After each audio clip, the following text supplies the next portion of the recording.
Hello students, today in the science lecture we are going to learn science and technology part 2. In this lecture we'll learn the chapter classification of plants, and in this chapter we are going to cover the first topic, kingdom plantae. Before we'll start with kingdom plantae, we'll see there are few things which we must know, then only we can able to continue with the chapter. So let's recap with certain subtopics which are related to our last previous standard students. Here, how have living organisms been classified? This is the first question given in your textbook. When you will start with the chapter, in the starting only few questions are given, and one of those two questions are here. How have living organisms been classified? So answer will be, students, living organisms have been classified on the basis of their characteristic, now we'll say what are those characteristics. I'll tell you there are certain criteria for the classification of plant. Here criteria for classification of plants are given over here, students.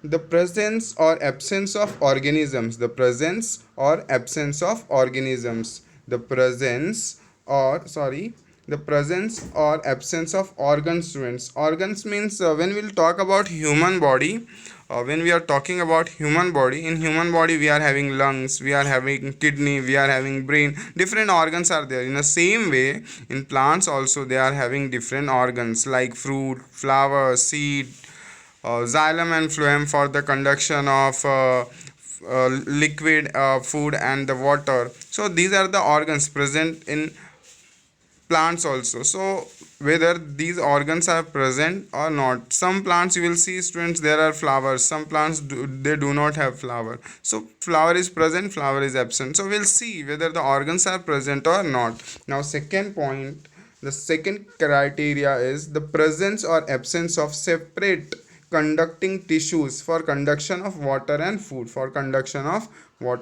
now you will say separate conducting tissue. Yeah, like in our body we are having nerves and arteries and veins. In the same way, in plants also they are having xylem and phloem for the conduction of food and water. So in some plants these xylem and phloem are present, and in some plants these xylem and phloems are absent. So we have to check whether the tissues, conducting tissues, are present or not. On the basis of that presence or absence of conducting tissue also plants are classified, students. Now third criteria for the classification of plant are, do the plants bear seeds or not? Some plants they bear seed, some plants they do not have seed. So here it is again one criteria. If seed is present, whether that seed is enclosed in a fruit or not. Students, we are having example, the mango tree fruit, that seed is inside the fruit, but when you will see the cashew tree, cashew fruit, seed is outside the fruit. So here whether seed is enclosed inside the fruit or not is again one criteria, students. Number of cotyledons in seed, how many cotyledons are present in seed is a criteria, students. When you will see some seeds, you will just remove the outer cover, you will find that the seed is getting divided in two parts. But in some seeds, when you will remove outer cover, the one part only is there, whole one uh, seed is there inside. So if it is divided in two parts, automatically when you will remove the outer layer, it is called two cotyledons are there. And if you will remove the outer layer of seed and there is only one whole body, it is called single cotyledon, students. So number of cotyledons are also the criteria for the classification of plants. Now here last criteria which I have given over here is absence or presence of flower, fruits and seeds. Absence or presence of flower, fruits and seeds, these parts are present or not is also a criteria, students. So these are the basic criteria for the classification of plant. This, students, most probably the teachers ask this question, what are the basic criteria for the classification of plants? This is very likely question. Most of the time this question is asked, students. This question is asked most of the time, so make sure that you will learn this answer. Let's continue with the chapter here. Students, I'll just revise. When we are talking about classification, we have already studied five kingdom classification, that is Robert H. Whittaker's proposed in 1969. He said that the plants can be classified into five kingdoms. Here you can see kingdom Monera is there, Protista is there, Plantae, fungi, and animal. These are the uh, five kingdoms. Now how these five kingdoms are classified, we'll see, students. Here when you will see first, all organisms are divided in two parts, students, on the basis of type of cells: prokaryotic and eukaryotic. Prokaryotic and eukaryotic are the types of cells, students. These are the two basic types of cell. When we'll compare these two type of cells on the basis of nucleus, prokaryotic cell nucleus is absent, students. In eukaryotic cell, nucleus is present. When we'll talk about ribosomes, prokaryotic cell have smaller ribosome and eukaryotic cell has large ribosome, students. When we'll talk about number of chromosomes in prokaryotic cells are one or not true, and that one chromosome is there which is also not true one, it is false one, students. Now when we are talking about eukaryotic cell, number of chromosomes are more than one chromosomes present in eukaryotic cells. Now example of prokaryotic cell is bacteria, students. Here example given over for prokaryotic cell is bacteria, and eukaryotic cell example animal and plants. So we animal and plants both are included in eukaryotic cells, students. So let's come back to the same slide. Here prokaryotic and eukaryotic are the two types of cell. On the basis of cell, the two categories are there. One is Monera, and other eukaryotic cell is again divided in two parts: unicellular and multicellular. If organism is unicellular, it is included in kingdom Protista, and if the organism is multicellular with eukaryotic cell, then it is again further divided in two parts, students: with the cell wall and without the cell wall. With the cell wall and without the cell wall, students. We have the difference between the two cells. When we'll talk about cells, eukaryotic cells again, some eukaryotic cells have cell wall and some eukaryotic cell do not have cell wall. So if cell wall is there, it is called animalia. That means we human beings and animals, all we are included in animal, students. So animalia is the group in which we involve, and our cell is eukaryotic type of cell, and we are multicellular, and our cell is not without cell wall, is not having any cell wall, students. So you will remember this. First, prokaryotic, eukaryotic. Prokaryotic is called name Monera. Eukaryotic further divided into unicellular and multicellular. Unicellular is given name Protista. Multicellular is again divided in on the basis of cell wall. Cell wall is there, cell wall is not there. If cell wall is not there, it is named as animalia. We are included in animalia. Now here, if cell wall is present, then they are further divided into phototropic and heterotropic. Phototropic means they produce their food by their own. They are also called as autotropic, students. They are also called as autotropic, and plants are included in this group, and they are given name Plantae. And heterotropic fungi is there, which is dependent on others for their food. Now here, this is the five kingdom classification which we have already studied in our standard. This standard, what we are going to learn is only a kingdom Plantae we are going to learn. Out of those five, we are going to learn only one kingdom Plantae for this year, students.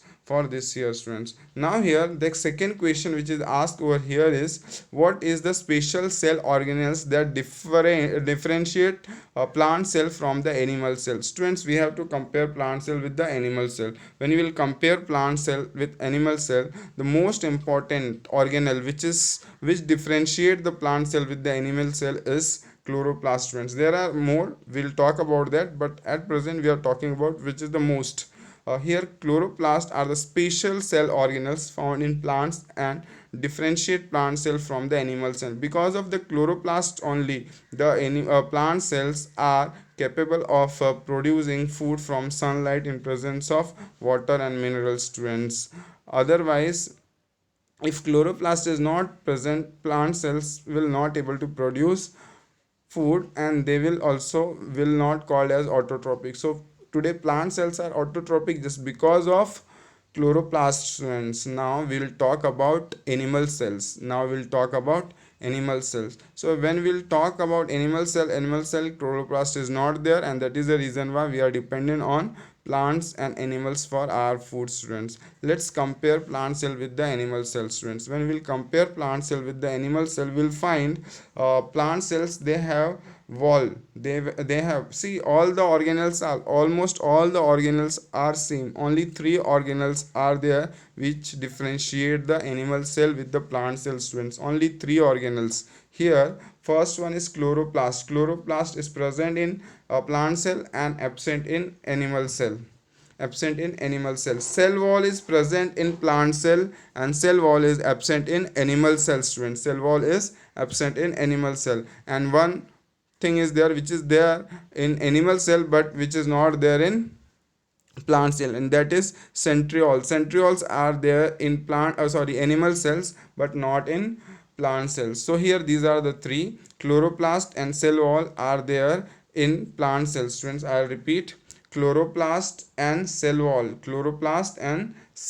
are there in plant cell but not in animal cell, and centriole is there in animal cell but not in plant cell. So you can differentiate animal cell with the plant cell with the help of these three. You can get 3 points here. Let us continue, students. Now when we are talking about chloroplast is the main component which differentiate the plant cell with the animal cell. So what is chloroplast is present in leaves, students. In the leaves, inside the cells, leaves are having cells. These cells are having chloroplast, students. What is their special in chloroplast, students? These chloroplasts, they contain chlorophyll. This chloroplast here, big picture of chloroplast is shown over here, students. Inside the chloroplast, chlorophyll is there, students, and this chlorophyll are photosensitive, students. Whenever light ray falls on these cells, this chlorophyll, they take photon is the energy which is present in light energy of sunlight is having photons is a, we can call as energy packet present in the light of the sun. So they just absorb those photons, and with that energy what they do, they break the carbon dioxide, they break the water is having H2O. Water is having molecular formula H2O. So they break H2O. H2O is separated, oxygen is separated, hydrogen and oxygen is separated with the help of that photon energy. They separate the H2O molecule, and hydrogen is separated, oxygen is separated. In the same way, carbon dioxide, which is absorbed, carbon is separated and oxygen is separated, and they prepare C6H12O6. So glucose is prepared, and from there they prepare carbohydrate, protein and lipids, and these are transported to different parts of the body, students.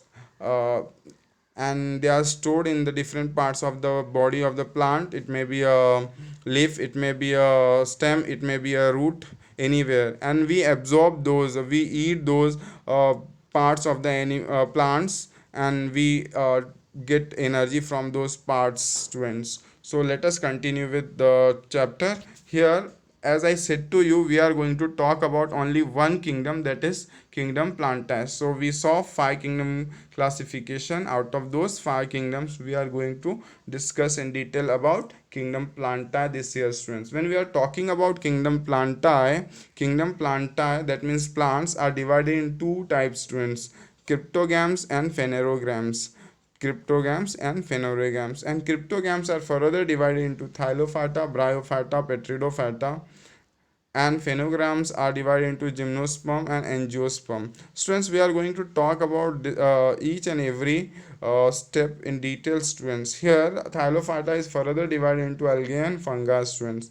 Thylophyta is again divided into algae and fungi. I'll explain you one by one. Today we'll start with, students. We are going to study this in two parts, students. We'll study this whole kingdom planta in two parts. First, we'll start with cryptograms. We'll discuss about whole cryptogram, and then we'll move to phenograms, students. So let us begin with the cryptograms. When we'll talk about cryptograms are of three types divisions: Thylophyta, Bryophyta, and Petridophyta. We know that Thylophyta is further divided into algae and fungi. We'll talk in under the topic Thylophyta here. Here, just remember, cryptograms are divided in three divisions: Thylophyta, Bryophyta, and Petridophyta. Thylophyta, Bryophyta, and Petridophyta. Let us continue, students. Let us continue. We'll start with the first division, that is Thylophyta. When we are talking about Thylophyta, students, these Thylophyta, they mainly grow in water, students. They mainly grow in water. These group of plants which do not have specific parts like roots, stem, leaves, flower. They do not have roots, stems, leaves, and flower. These Thylophyta are again divided in two parts, students. These two parts are algae and fungi. Algae and fungi. When we'll talk about algae they are autotrophic. Algae are autotrophic as they are having chlorophyll.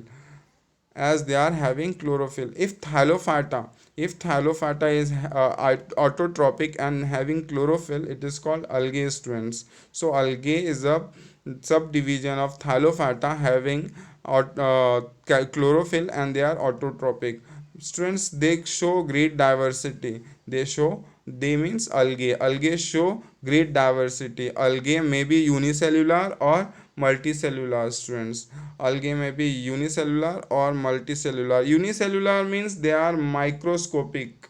It is very difficult to see. We are using microscope to see those unicellular organism. But when we are talking about multicellular, they are quite larger than the unicellular in shape, and they are easily visible. Here example of algae are Spirogyra, Ulthrix, Ulva, and Sargassum, students, etc. Some of these are found in fresh water while some are found in saline water. They are found in fresh water as well as saline water, students. Let us continue, students. This is about the algae, but when we are talking about fungi, usually have soft. See here, fungi are not they are not having chlorophyll, and they are not autotrophic, students. Fungi like yeast and molds which do not have chlorophyll are included in this group, students. So fungi only we are having example, that is yeast and molds, and we have to just remember that they don't have chlorophyll, and that's why they are not autotrophic. They are heterotrophic, students. They are heterotrophic. So this is about Thylophyta. Here few examples of Thylophyta with the diagram. It is shown in down at the bottom of the slide, students. Out of which Ulva, Kera, and Spirogyra. Spirogyra is the most important one. The diagram is asked many times in exam to draw, so please make sure you will do the practice of the diagram also, students. Let's continue with the second division. Our second division over here is Bryophyta, students. When we are talking about Bryophyta is called as amphibian of the kingdom plantae. Bryophyta is called amphibian of kingdom plantae. Why? Because they grow in moist soil, but they need water for reproduction. That means they need soil also, they need water also. They need water for the reproduction, they need moist soil for growth. So they are called as amphibian of the kingdom planta. These plants are thalloid, multicellular, and autotrophic. They produce by the spore formation. Very important, students. They produce by spore formation. The structure of, that means flower is not there, students. Flower is not there. The structure of the plant body of Bryophytas is flat. The structure is flat and ribbon like long. Without, they are not having true root, stem, and leaves. They do not have root, stem and leaves. Instead of this stem like or leaf like parts and root like rhizoids are there. Stem like and root leaf like parts are there, and root like rhizoids are there. Rhizoids, when you will see the diagrams picture, students, you will able to see the rhizoids, root like structure is there, but it is not actual root, students. They do not have specific tissue for the conduction of food and water. Again here they don't have tissue for conduction of food and water. Examples of bryophyta are moss, that is funaria, marchantia, and anthocers, and last example is here ricea, etc are the examples of bryophyta, students. Let us continue with the third subdivision or third part of the thylophyta, that is petridophyta. Here when we will talk about petridophyta, plants from this group have well developed roots. They are having roots, they are having stem, they are having leaves, and separate tissue is also present for the conduction of food and water. So everything is present over here, students. Examples are also shown here. Sporangia in sorry on leaflet. Fern is the example. Seleginella is there, and Lycopodium is there. Lycopodium is there. These are the four examples with the diagram shown over here, students. But they do not bear flowers, students. You will remember flower is absent here, students. Flower is absent, and fruit is also not there. Flower and fruit is not there.